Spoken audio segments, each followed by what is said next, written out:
재미있는 제도가 하나 이러면 돌맞겠죠? 아주 재미없는 그런 제도가 하나 있죠. 바로 예비군. 네, 안전! 일상의 안전을 더합니다. 차원소방본부 소방교 서혁진입니다. 오늘도 역시 당직 때 심심해서 찍어보는 TMI 타임입니다. 오늘은 소방서와 관련된 가십거리를 3가지 정도 준비해봤는데요. 이게 원래는 하나하나 나눠서 매주 울거먹으려고 했는데 아무래도 분량 문제도 있고 그래가지고 이렇게 가십거리를 모아서 이야기해보는 그런 영상을 준비하게 됐습니다. 네, 그래서 오늘 준비한 주제는 옆에 보이는 이 3가지고요. 자, 그럼 바로 첫 번째 주제로 가보도록 하겠습니다. 자, 첫 번째, 소방관도 군대를 갈까? 당연히 가야죠. 군대를 가야죠. 뭐 소방관이라고 군대를 안 가고 그런 거 당연히 없습니다. 그냥 평범하게 군대를 갑니다. 반대로 군대를 안 가셔도, 그러니까 뭐 사회복무요원이라든지 뭐 면제라든지 뭐 이런 식으로 복무를 하셔도 상관이 없습니다. 뭐 이 부분을 많이 걱정을 하셔서 질문하시는 분들이 많은데, 이 부분이 정말 문제가 됐다면은 제 주위에 계시는 이제 있을 수가 없는 게 되는 거죠. 자, 다시 그럼 이 주제는 뭐냐, 이렇게 뭐 즉문즉답으로 날로 먹으려고 준비했느냐? 아니죠. 자, 그럼 질문을 조금만 다르게 해보겠습니다. 전쟁이 나도 소방관은 군대를 갈까요? 자, 가야 한다. 전쟁이 났는데 소방관이 여기서 다 총 들고 나라 지켜야지, 이 몸도 이 짱짱한 양반들이, 이렇게 생각을 하실 수도 있고, 또 아니 뭐 전쟁 났다고 소방관들 다 군대 가버리면은 우리 집에 불은 누가 끌 거야? 지금 우리 집에 포탄이 떨어졌는데 뭐 전쟁 나면 뭐 불은 의용 소방대원이 꺼주나? 아니죠. 그래서 소방관을 포함한 MIU 직군이라고 하죠. 보통 맨 인 유니폼, 소방관, 뭐 경찰관, 교도관, 뭐 이런 직렬분들은 전쟁이 나도 그대로 치안 유지, 안전 유지에 하는 일을 계속해서 하게 됩니다. 물론 이 전시체제로 전환을 하니까 기존과 체제는 조금 달라질 수 있는데, 기본적으로는 지금이랑 똑같이 국민들의 안전을 위해서 일을 하게 됩니다. 자, 그래서 여기서 생기는 재미있는 제도가 하나 이러면 돌맞겠죠? 아주 재미없는 그런 제도가 하나 있죠. 바로 예비군 제도가 있는데, 자, 그럼 전시를 대비하는 예비군 훈련은 가느냐? 안 갑니다. 정확히는 보류됩니다. 아니 뭐 정말 국가 전복의 위기가 와서 뭐 법과 제도가 제 기능을 할 수 없는 그런 상황이 되면은 모르겠지만, 어쨌든 소방관은 전시에도 기존에 하던 일을 그대로 하기 때문에 예비군 훈련도 보류가 됩니다. 결론은 소방관은 전시에도 똑같이 불 끄고 인명 구조하고 뭐 구급 활동하고 그런 일을 그대로 하게 됩니다. 자, 그럼 두 번째 주제입니다. 119에 신고하면 왜 자꾸 되물을까? 자, 요즘은 이제 많이 알려졌는데 119에 전화한다고 해서 소방서에서 바로 전화를 받는 게 아닙니다. 소방서에서 직접 받는 게 아니고 119 종합 상황실이라고 해서 이제 119에 전화가 오는 것들을 전문으로 받는 그런 부서가 있어서 그쪽에서 접수를 하게 되고, 접수를 해서 사고 발생지에 있어서 가장 가까운 소방서 혹은 안전센터에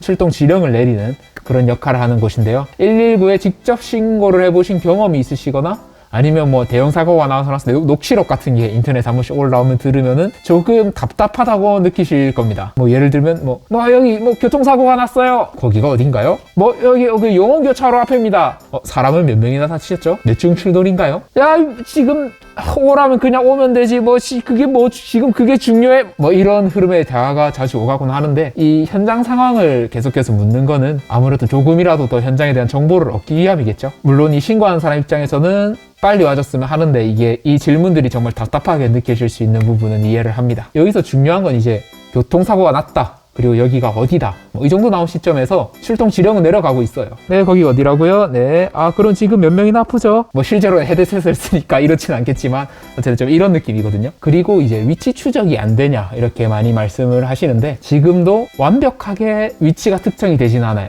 오차 범위가 꽤 있기 때문에 엄청 잦은 골목길이라든지 아니면 뭐 산악 근처라든지 뭐 이러면 정확하게 찾아가기가 힘듭니다. 또 같은 건물이라도 어떤 방향인지가 또 아주 엄청 중요하거든요. 차량이 부서를 하고 적절한 위치에서 뭐 현장 활동을 해야 되니까, 뭐 고속도로 같은 경우에는 뭐 상행이 있고 하행이 있을 거고, 이런 방향에서 잘못된 정보가 오게 되면은 현장 활동이 늦어지게 되니까요. 그리고 이 다급한 상황에서 계속해서 물어보는 거는 뭐 패닉 방지의 목적도 있다고 합니다. 계속 말을 생각해야 돼서 그 과정에서 이제 이성을 조금 되찾을 수 있는 그런 효과가 있다고 하는데, 저는 이성보다 화가 더 먼저 찰 것 같은데 저는 잘 모르는데 뭐 그런 목적도 있다고 합니다. 그리고 이 최초의 이제 주요 정보를 듣고 출동 지령을 내린 뒤에도 계속해서 현장 대원들한테 정보를 줘야 되거든요. 현장 상황을 조금이라도 더 잘 알아야 이제 내려서 어떤 장비를 사용해야겠구나, 사고 현장 위치가 뭐 어느 쪽, 뭐 어느 방향쯤이겠구나, 뭐 이렇게 조금 알고 미리 대비를 하고, 아무래도 현장 대원들도 사람이잖아요. 이제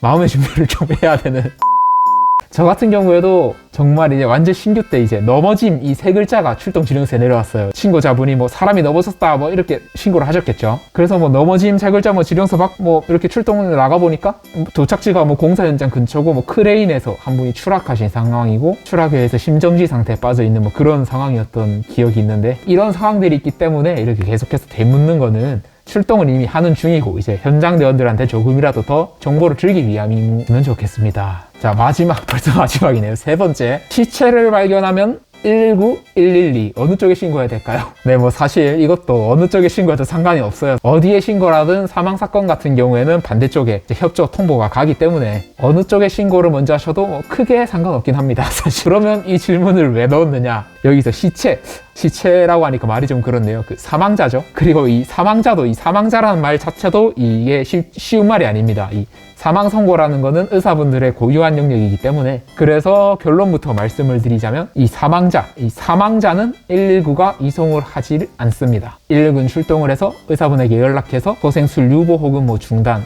판정을 받고 현장 경찰에 인계한 후 철수하는 것이 일반적인 상황이라고 할 수 있고요. 자, 그럼 119는 뭘 하느냐? 제일 중요한 건 이제 사망자가 아닌 경우죠. 소생 가능성이 있는 환자, 지금 단지 심장이 멈춘 심정지 상태에 빠져있는 환자, 이런 환자 같은 경우는 당연히 처치를 하고 병원으로 이송을 합니다. 이제 사후강직이라든지 뭐 목절단, 뇌유출, 사망의 징후가 명백한 경우에는 의사분에게 연락을 해서 소생술 유보 뭐 중단 이렇게 판정을 받겠지만, 이제 그게 아닌 경우에는 이제 정말 죽을 만큼, 죽은 사람 살리는 거는 정말 산 사람이 죽을 만큼 노력을 해야 됩니다.